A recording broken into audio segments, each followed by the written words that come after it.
やべえ、やっぱ雨降りそうだな。やれやれ。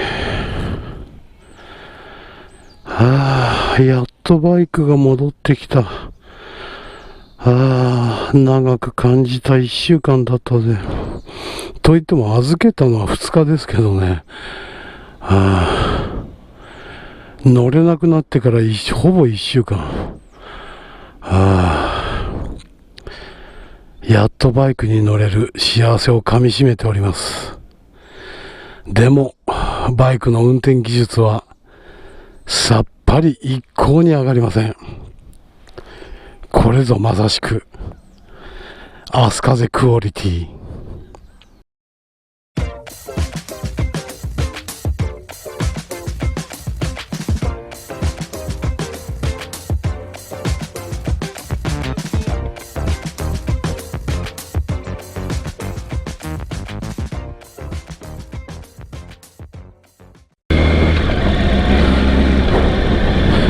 この間病院に行って間違いなく聞きました。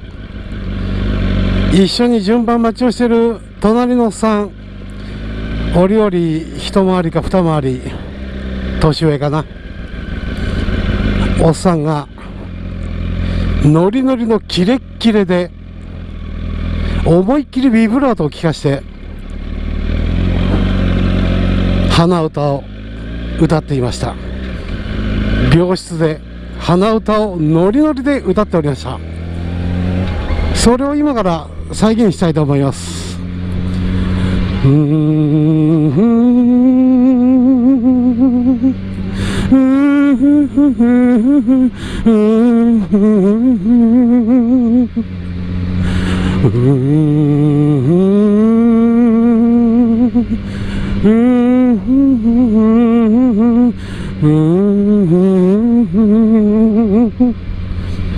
これをずっと隣で聞いておりました。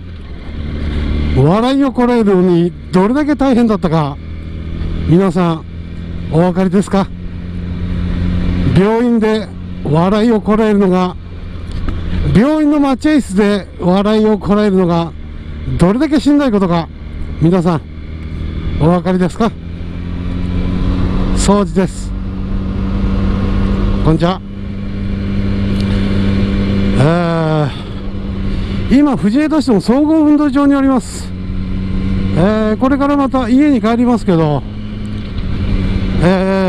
峠道にならすっていうのもそうだし、なんか足つきに関して克服するというか、恐怖心をちょっと覗かなきゃいけないっていうのもそうだし、で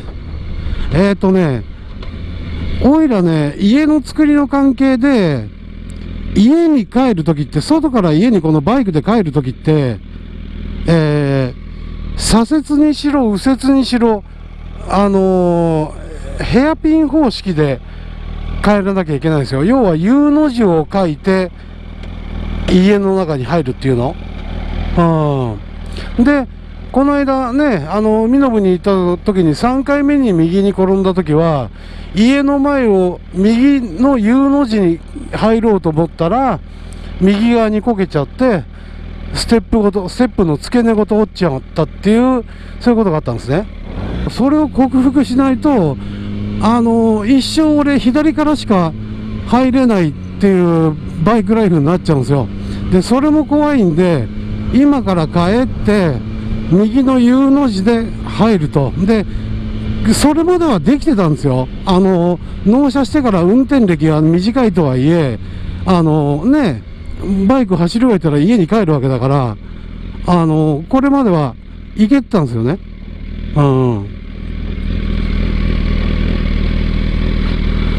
右の U の字で入れたんですよ。こうやってさ、近所というか短い距離を乗ってる分には確かに腕は痛いんだよ。で背中も首も痛いんだけど、なんかどこまででも走れるような気がすんの。全然疲れるなんて毛ほどもっていうか、なんかいけちゃうと思うんだよ。だけどね、年齢的なこともあるだろうけど、一疲労っていうのは確実に蓄積してきてさ、オイラの体を蝕んでくるんだよね。蝕んでくるというか、なんていうか、ねえ。で、ちっちゃい細かいことというか、いつも普通にできることができなくなってくるんだよね。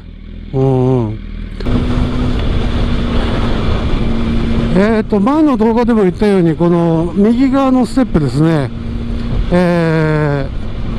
スタンドがない側の右側のステップ、根っこからばっきり折れちゃってるんで、その根っこの部分を交換したんですよね。ステップそのものは折れてないから、ステップそのものが折れてるのは左側だからで、その奥にプラスチックのケースみたいのがあって、それもぐらついてはいたんだけど、まあね、そこは別になんかをする必要はないってことで、本当にステップがくっついてる付け根だけ、交換したみたいなね。ほんでステップを付け替えてね、それだけだったんですけどね。それでまあ1万円弱ぐらいでね、部品代と工賃込みで1万円弱でしたね。1万円ちょいか。どっちだ。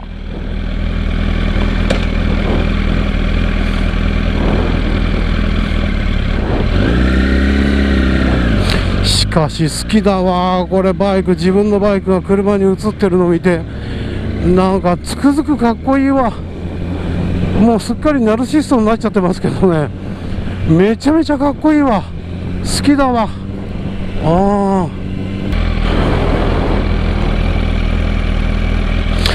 やべえ、もう電池切れるかな。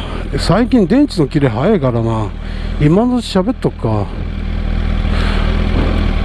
パーツと交換工賃代込みで1万円ちょいぐらいだったんですね。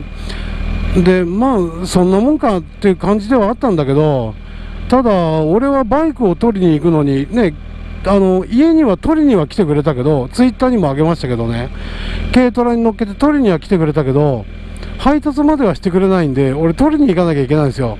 で、台車がないの。台車がないというか、空いてる台車がないってことで、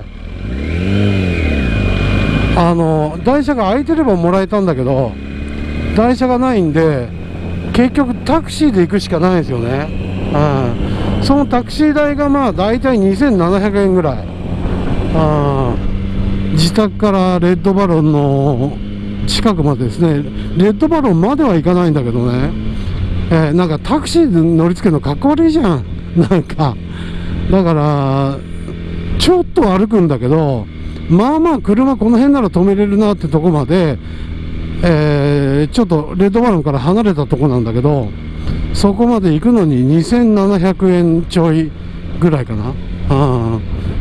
そうするとパーツ代とあれで、交換工賃で移動の料金で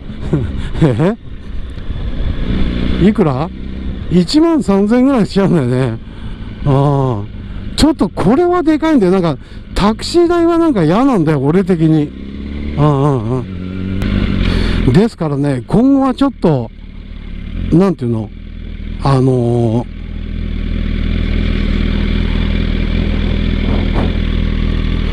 預けて引き取らなきゃなんない程度の修理だったら、ちょっとレッドバロンはやめようかなっていう方向でも考えてます。台車が出るバイク屋もあるだろうし、で俺が意味嫌ってた、本当に俺意味嫌ってんだけど、もう露骨に意味嫌ってんだけど、個人経営のバイク屋とかねの中でもちょっとは態度のマシなとこ選んで、でそういうとこって台車は出るんだよ、ありがたいことに。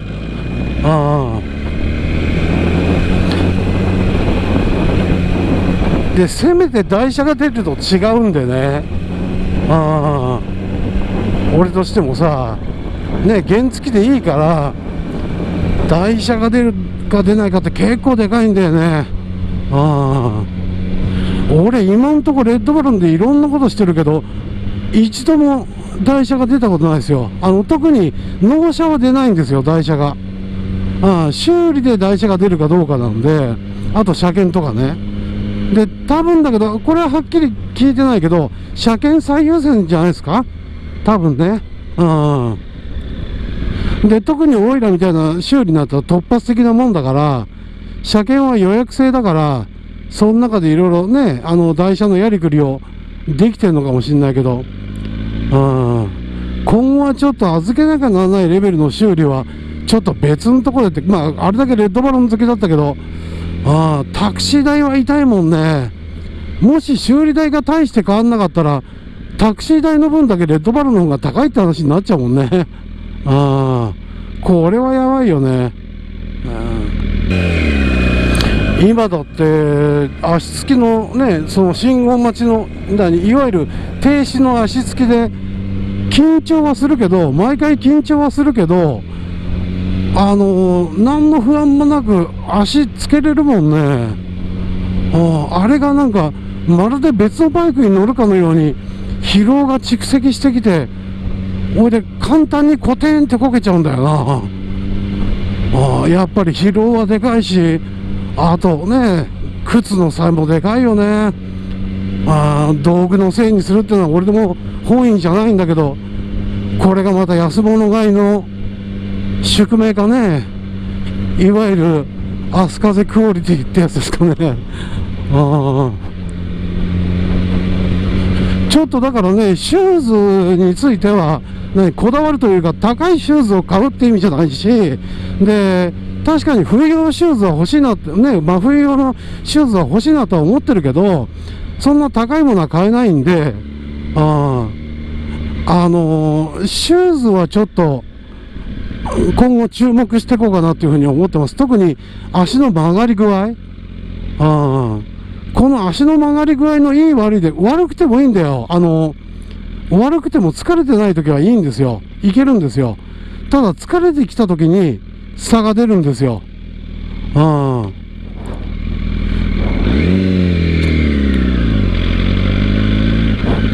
いつもその健やかな状態でばっかり運転できてるわけじゃないんで、ね、健やかな状態っていうのもあれだね。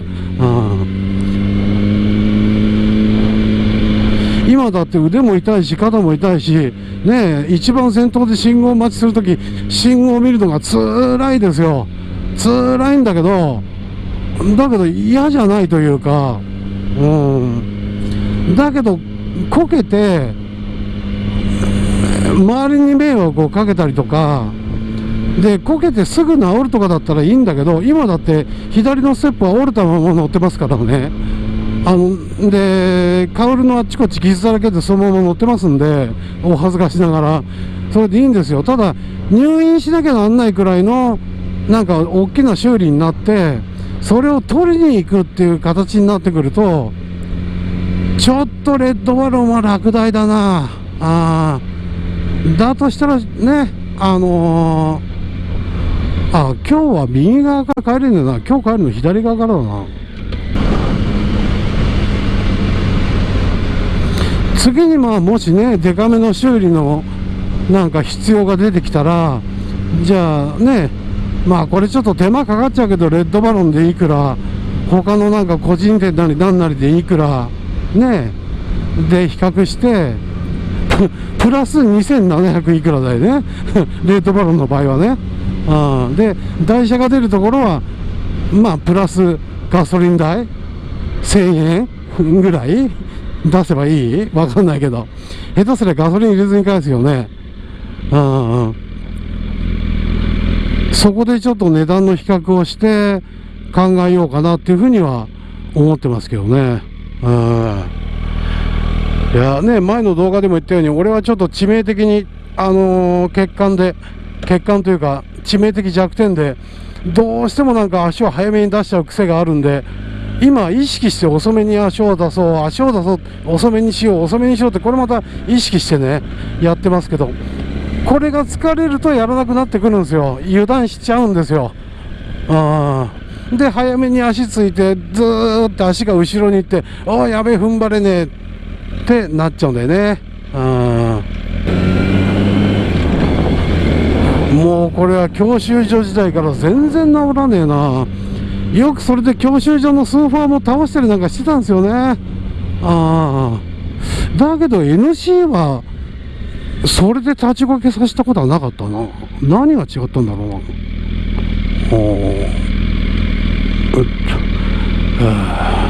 今も気持ち早かったよね、足出すの。やっぱり何かが怖いんだよね。前の車の距離感だとか何かが怖くて足出そうって出しちゃうんだよな。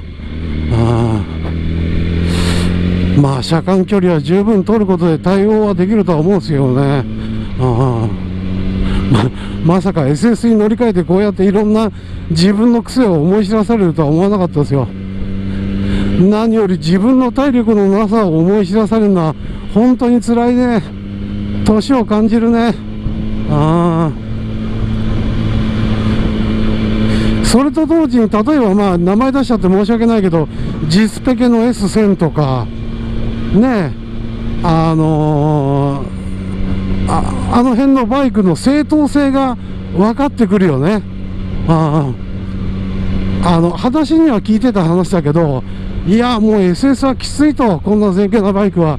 いやだったらもうちょいね、エンジンはそれなりのエンジン欲しいけど、乗る姿勢はもうちょい楽なやつねがいいな。ストファイなりね、ツアラーなりって、それの正当性というか存在意義が初めてわかるよね。いやいろんなことを学ばせてもらってますよ。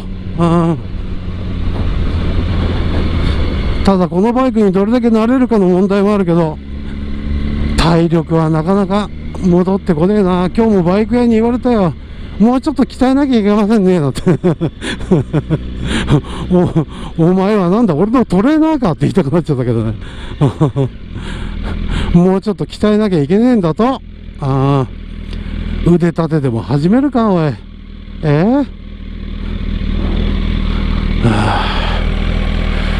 やんなきゃいけねえなとは分かってんだよ。腕立てにしろヒンズースクワットにしろね。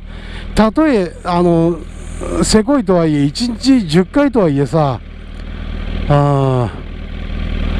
そう、お恥ずかしながらウエストもこの1ヶ月2ヶ月でめちゃめちゃ増えちゃったの。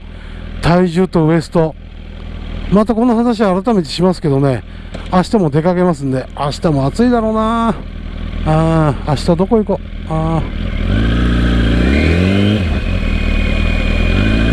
このノロノロが一番嫌なんだよ。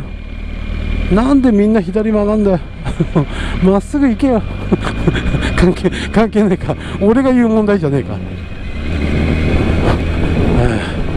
ということで、バイクにまたがり、君は明日風になる。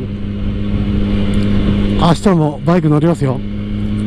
明日も動画撮りますよ。でも帰ってきたらヘトヘトで編集なんかできないと思いますけど、さあどこ行こうかな。日本平行っちゃおうかな。今日は多分降ってないから道乾いてるだろうな。どうしようかな。掃除でした。またお会いしましょう。